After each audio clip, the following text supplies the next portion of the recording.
Tiket dulu ya, pakai kabel, pakai kawat. Beres. Habisnya berapa tebak? Bising mengganggu kemaslahatan umat. Halo, assalamualaikum. Selamat pagi teman-teman. Gimana kabarnya teman semua? Semoga teman-teman semua dalam keadaan sehat, selamat, seger waras, rezeki lancar deras dan barokah. Pada pagi hari ini saya mau ngebahas Motoba Opel Blazer. Kali ini Blazer ini tadi malam saya perjalanan sekitar jam 7 malam, jam 7:30 lah kira-kira gitu. Saat dipakai jalan, tiba-tiba suaranya langsung berubah, brrrr, kayak motor mau kampanye gitu. Suaranya brong-brong gitu, gimana pokoknya. Nggak enak lah didengerin. Gimana ceritanya tentang mobil ini, tentang kenapa kok bisa knalpot brong-brongnya terjadi pada Blazer ini. Simak terus videonya.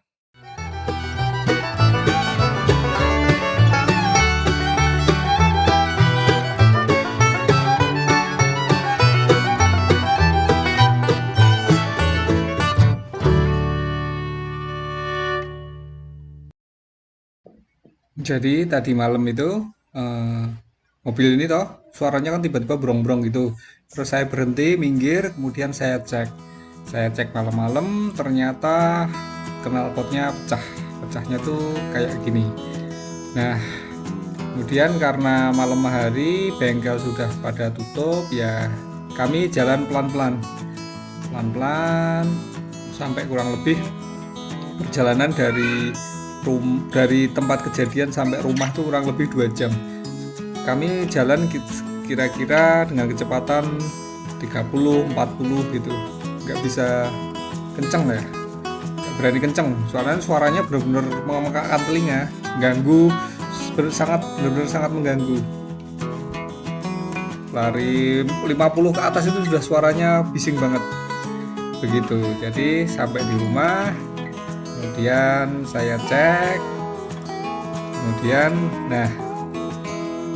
rencana pagi ini mau saya bawa ke bengkel.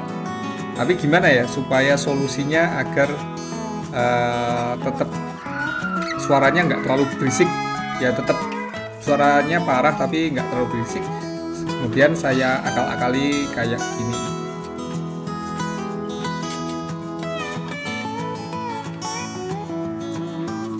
Jadi sementara saya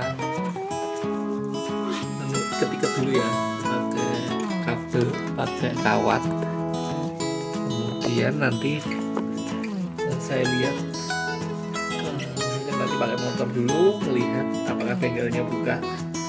Lalu kalau sudah buka, kita jalan. Jadi biar tidak terlalu bising. Memang suaranya kemarin benar-benar kayak lagi kampanye gitu, motor-motor yang dilepas knalpotnya gitu. Motor cuma 1 atau 2 silinder ya, ini 4 silinder tanpa knalpot, ya sangat mengganggu. Kasihan orang-orang yang di sebelahnya, di kanan kirinya, kalau di lampu merah itu digas gitu kayak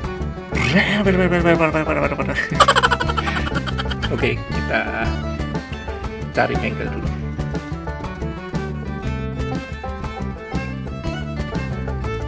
Knalpotnya yang bocornya saya tambal pakai ini, tambal seng gitu. Ya ini untuk sementara ya. Langsung saya bawa ke tukang knalpot.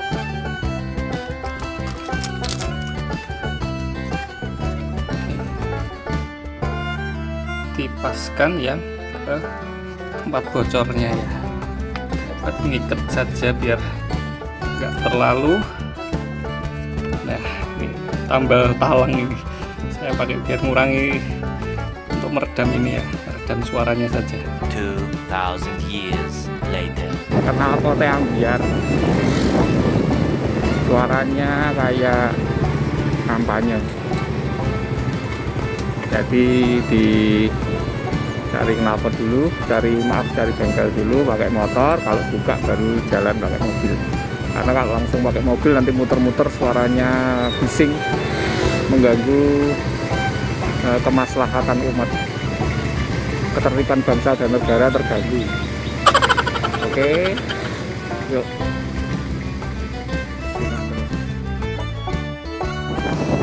Nah, ini depan ini jalan ada bengkel knalpot aneka. Oh, buka ya. Oke, buka tapi agak antri, nggak apa-apa. Kita masukkan.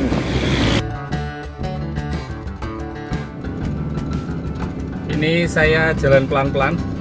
Suara bocornya masih ada tapi sudah sangat mending. Sudah sangat keredam. Nggak berani ngebut karena takut kalau lepas ininya kawat-kawatnya atau lilitannya atau tadi tambalannya lepas, nanti suaranya semakin menggelegar. Jadi saya jalan pelan-pelan saja biar tidak terlalu ada goncangan. Beberapa penyebab knalpot pecah, knalpot patah itu ada beberapa penyebab ya teman-teman. Kalau saya lihat-lihat referensi itu salah satunya adalah karena faktor usia. Nah, ini mobil kan memang usianya dari tahun 2001 ya teman-teman. Umur mobilnya sudah lebih dari 20 tahun. 2001 ini 2024 ya 23 tahun, 23 tahun. Nah, kemudian faktor usia. Selain itu, selain faktor usia, mungkin awalnya ada kerusakan bolong misalkan, atau ada keropos kecil kayak gitu dan dibiarkan, kemudian bisa menyebabkan terjadinya patah di knalpot itu. Karena mobil kan dipakai untuk jalan, kita goncangan-goncangan jalan yang tidak rata itu bisa menyebabkan keropos atau bolong tadi bisa semakin parah dan akhirnya patah. Kemudian selain itu korosif atau teroksidasi atau karatan, yaitu bisa terjadi karena memang bahan knalpot itu kan bahannya besi ya, maksudnya logam gitu yang bisa teroksidasi. Jadi bisa menyebabkan patah. Oksidasi karatan dibiarkan kemudian terjadi patah. Hal ini bisa semakin berat pada mobil-mobil yang domisilinya atau biasa dipakai di pinggir-pinggir pantai atau di daerah-daerah yang dekat-dekat pantai lah gitu, bisa menyebabkan mudah untuk terjadinya keropos atau karatan di knalpot yang bila dibiarkan nanti akan terjadi patah di knalpot itu. Kemudian selain itu mobil jarang dicuci. Nah itu misalkan habis hujan, habis dipakai di tempat tanah-tanah, habis kehujanan, kemudian dibiarkan tidak segera dicuci. Nah itu bisa mempercepat terjadinya keropos di knalpot yang berujung nanti bisa patah. Karena air hujan, lumpur itu kan mempercepat terjadinya oksidasi juga, bisa mempercepat proses pengeroposan. Memang saya akui ini banyak faktor. Jadi faktor-faktor ini memang memperkuat untuk pengeroposan di mobil yang saya pakai. Pertama karena memang mobilnya udah tua ya. Kemudian lubang atau ada terjadinya lubang yang kecil. Dulu beberapa waktu yang lalu saya sudah mewaspadai, mencurigai ini knalpot kayaknya ada yang bocor, suaranya jadi nggak enak. Terus saya bawa ke tukang knalpot, cuman dilas nggak sebentar banget, nggak tahu benar-benar sudah melacak atau belum, patahnya seberapa atau keroposnya seberapa. Akhirnya nggak sampai hitungan tahun, paling 2 atau 3 bulan patah, benar-benar patah. Nah, ini perlu kewaspadaan bagi pengguna mobil khususnya mobil motoba ya, mobil lansia. Kemudian memang beberapa sering ya, saya sering memang habis kehujanan gitu tidak langsung saya cuci karena memang belum menemukan ya, mungkin saya belum menemukan tempat pencucian yang enak di tempat saya tinggal di Jogja.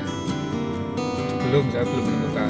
Mungkin kalau ada teman-teman yang ada rekomendasi tempat cuci yang nyaman, bersih, dan mungkin detail dalam mencuci, syukur-syukur harganya terjangkau, malah murah. Nah, itu bisa ditulis di kolom komentar. Lalu apa sih ciri-ciri mobil yang mau patah knalpotnya atau mau sudah keropos atau knalpotnya yang tidak bagus, kondisi knalpot yang tidak bagus, apa sih ciri-cirinya? Nah, ini saya juga dapat dari beberapa referensi dari sumber bacaan. Ini salah satunya yaitu ditandai dengan performa mesin yang menurun. Memang dengan knalpot yang bagus bisa meningkatkan performa ya. Jadi kalau knalpotnya rusak, knalpotnya bocor, itu bisa memang menurunkan performa. Kemudian selain performa, tentu dengan suara yang bising.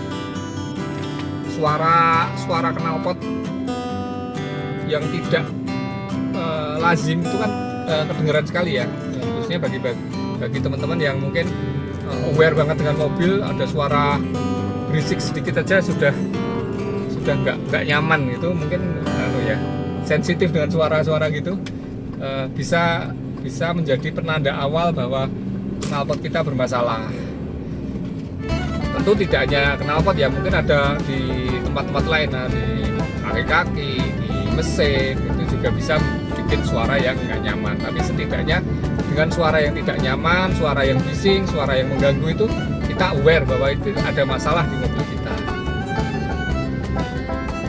Oke, kemudian selain itu kalau saya baca lagi itu dari bau yang menyengat. Jadi knalpot itu ternyata bisa meredam bau yang tidak nyaman. Oh, ini sudah longgar ini. Oke, kita masuk. Kita disuruh mundur. Ya.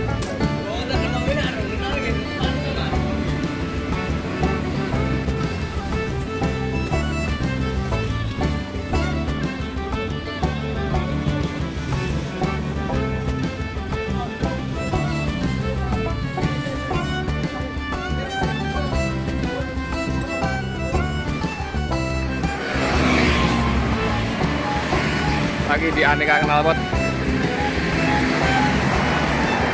Wow, benerin di sini. Barat Polres Boyolali, aneka knalpot.